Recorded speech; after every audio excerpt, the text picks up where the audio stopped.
In this video, I am going to show you how to make a heart pendant using QuickCure Clay, and we're going to be decorating with Art Anthology Sorbet Dimensional Medium in Carnation. The QuickCure Clay is also available on our website. We will be using some beads also. These are glass beads. Acrylic beads will not work for this because this will heat up to at least 350 degrees Fahrenheit when it's curing. We'll also need just a little piece of wire. This is just craft wire, and I'm going to go ahead and show you what we're going to do with the wire. We're going to make the hook for the pendant. So go ahead and do that now before you get your hands into the clay. What I'm going to do is turn up the edges like that. That will make sure it sticks in the clay and won't come out. So put my stuff aside here, my pliers and my wire cutters, and let's start forming our heart. You will also need a heat gun for this. A hairdryer will not work.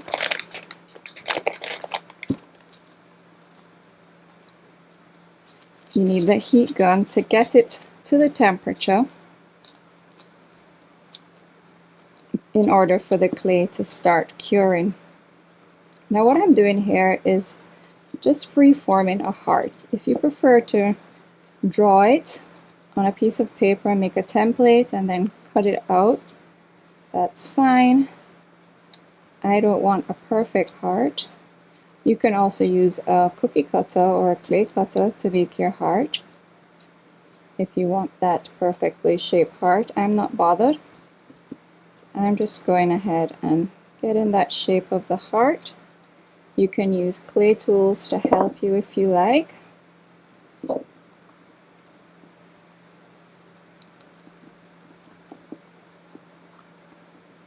Now you can use this pendant as a necklace, or you can also use it on a keychain.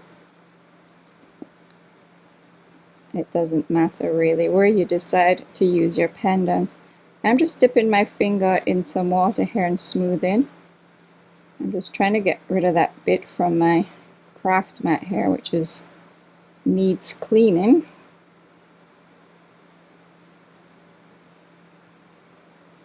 And once you're happy with the shape, go ahead and place it on the mat. Now what I'm going to try and do is incorporate these in the pendant. We might need to add some more clay on top to stop them from falling out. So I'm going to go ahead and push them down.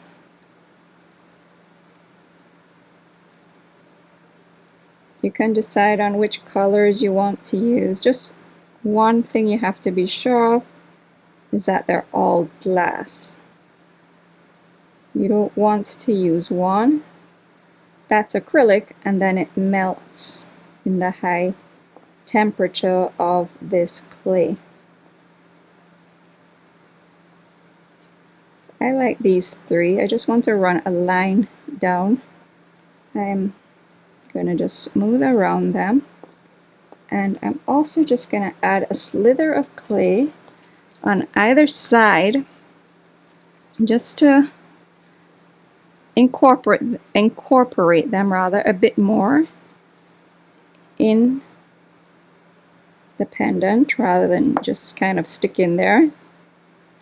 I'm going to do the same on the other side, and then I'm going to use my clay tool to smooth that out and incorporate them into my pendant.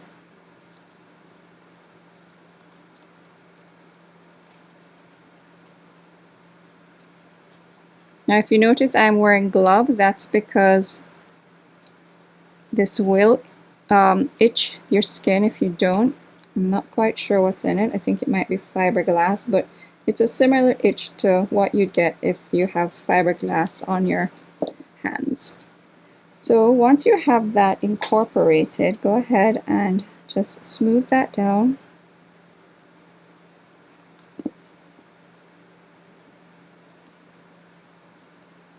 like that.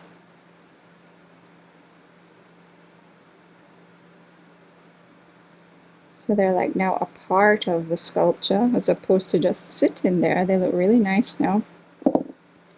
Then I'm going to dip my finger in some water and smooth around the pendant.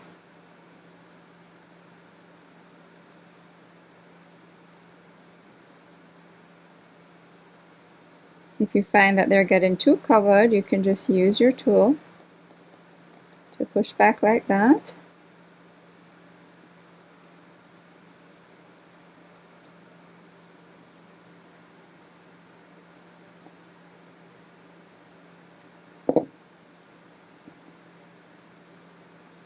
I'm just shaping my clay a bit more.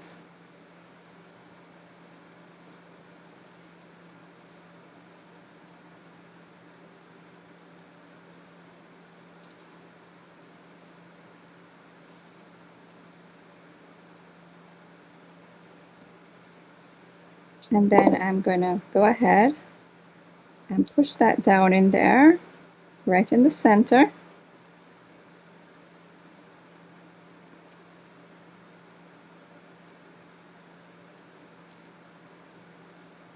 It's very hard working with gloves on, but believe me, you'll be happy you worked with the gloves on.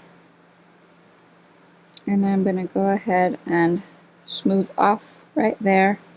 Trying to get it more in the center, so I'm just moving it over a bit more.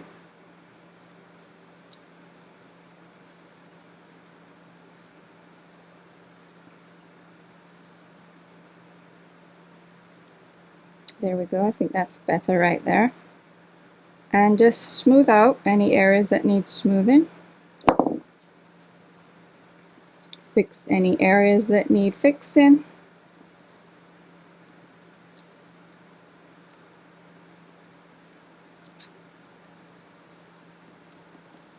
And when you're happy with your shape, we can go ahead and heat it. One more thing I want to do right here is just clean off that little one there that got a lot of clay on it. So I'm just using a damp brush just to clean that off, and I'm also going to try push it down more because that hole is showing and I don't want that hole to show. So I'm using my brush just to clean that off.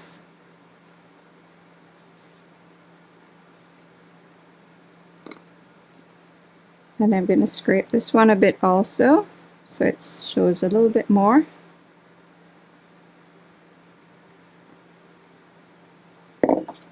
And then use my brush to smooth that off.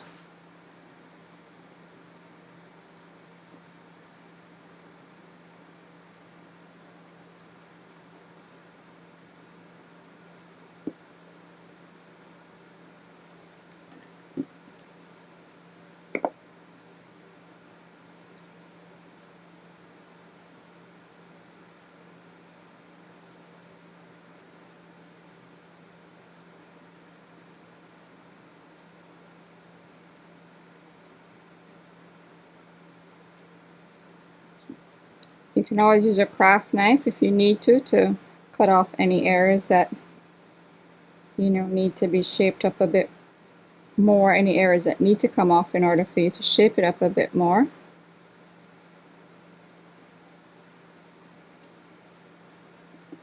But I think we're good like this.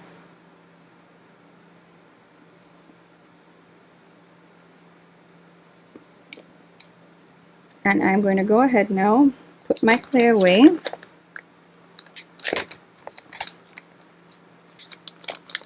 And then we can begin to cure this.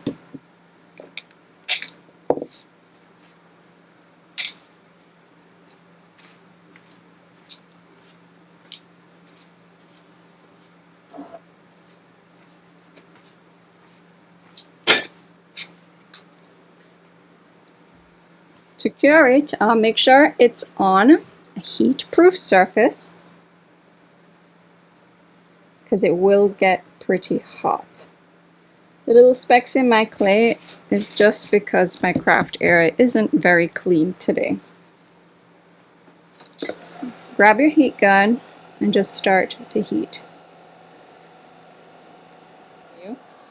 I don't know if you can see it, but it definitely is. See that line that's moving? That's the clay curing. So we should be able to switch this off now. And then just, there's the smoke, see? That's the clay curing now. Not sure if you can see that smoke. Make sure you have a window open when you're doing this, because it does have a little smell and I'm not quite sure what it is. If you're sensitive to chemicals, I would suggest you wear a mask. And we're just going to allow it to cure and to cool. Very important, do not touch it while it's curing. As I said, it heats up to about 350 degrees Fahrenheit. And as you know, that will definitely give you a good burn. So I'm going to leave this to finish curing and to cool, and when we come back we will paint it with some Art Anthology paints. Okay, now it's time to decorate. If there are any areas that needed smoothing, you can go ahead and just use regular sandpaper and just rub it like that. I would recommend once again that you wear a mask when you're doing it, because you just don't know what you're inhaling in the dust particles. So I would start with a rougher grit sandpaper like that, because it is very hard. And once you've gotten off the little area that you want to sand down, once you've gotten out that imperfection, you can go ahead and use a finer grit like this 221. So let's paint it now. So I'm going to begin with the carnation paint. A nice soft paintbrush would be great. And it's definitely going to need several coats because, as you can see, this is quite translucent. I'm not too bothered about the beads. I'm just going to go over them. I can wipe them off after.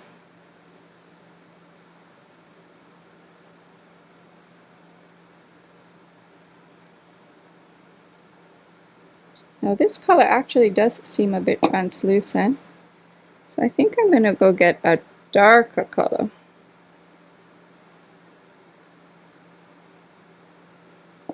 Let me get a darker color. I have decided that this color actually would be a nice addition. It's Azalea and it's still a part of the Shine family, but as you can see it's much darker and definitely will work much better for this pendant. So I'm not going to bother use the carnation. As I had originally said,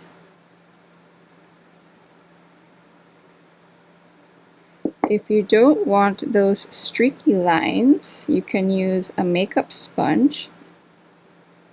I will show you that in a bit. Right now I'm just trying to get everything covered with the paint, including that little area right there. Alright, so I think you'll have to do the back separately because you don't want the front to get messed up.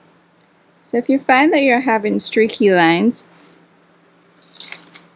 you can grab a bit of a makeup sponge and just gently go over it and just dab it like that. You can also use the makeup sponge to add the paint instead of the paintbrush, but you will get a more mottled effect. So it really depends on the look that you're going for. I think I'm going to do another coat after this is dry and then maybe give it a more mottled effect. But for now I want this fully covered like that. You can go back in with a wet wipe and clean off those beads, but you will get paint on them because you need to get down in those cracks right there also. So once you're happy, you can either put it aside to dry, or you can use your heat gun. It dries fairly fast with the heat gun.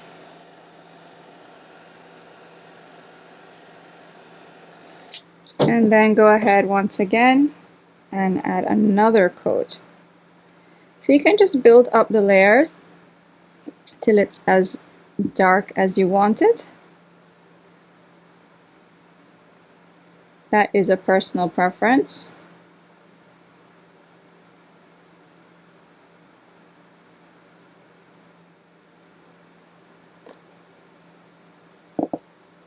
Great.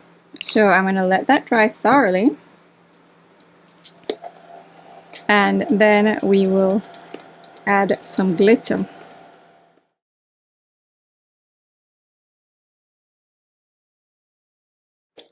I have decided, in addition to adding the glitter there, I'm just going to give a sprinkle of it everywhere. So I'm adding a coat of Art Anthology glass paint.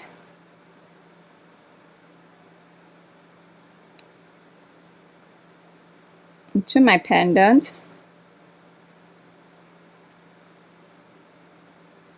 And then I am going to add my glitter everywhere.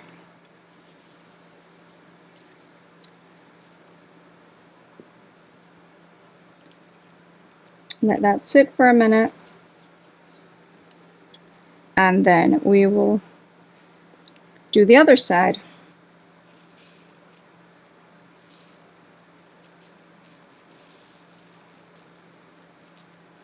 Now there, of course, has the other glue. That will take a while to dry. We can do the sides meanwhile.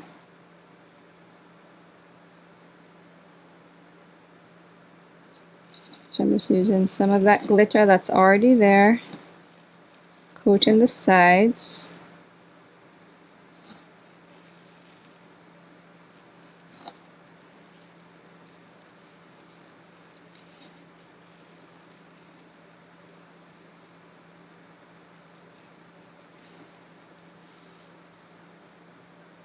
And I'm going to do this side also, and on top.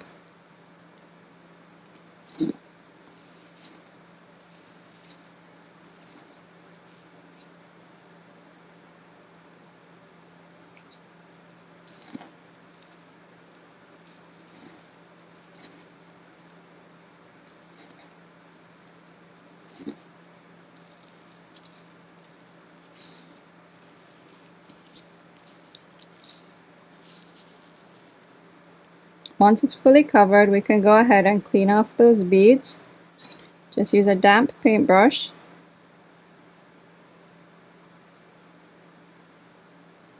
And gently clean them off, because you still want the beads to show through.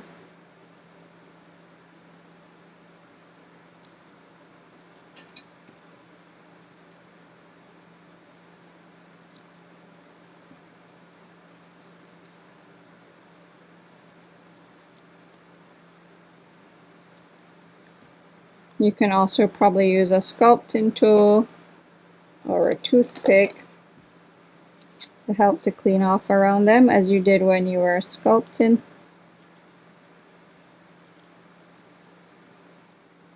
The final step here now is to just clean back off those beads, because I don't really want them coated with any of the paint or glitter, and I do want them to show. So I'm just going around them and scraping away any excess glue and glitter that might be stuck on them, and just ensure that they remain visible.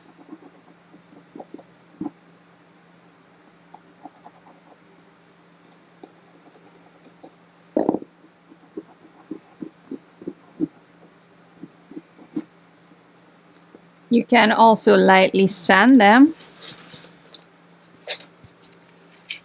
if you choose to, just to get any excess stuff off. And the same goes with hair. You want to keep that hole nice and clear. And then for the very final step, we'll be adding our jump ring. So just open it slightly, add it here, and then go ahead and close it back. Now it's ready to hang on your keychain. If you're using it on a necklace, I would use a smaller jump ring, not such a big one. But I am using mine on a keychain, so I added a larger jump ring. And that is it for this project. If you find that this area is too white, you can go back in with your paint and just touch it up a bit.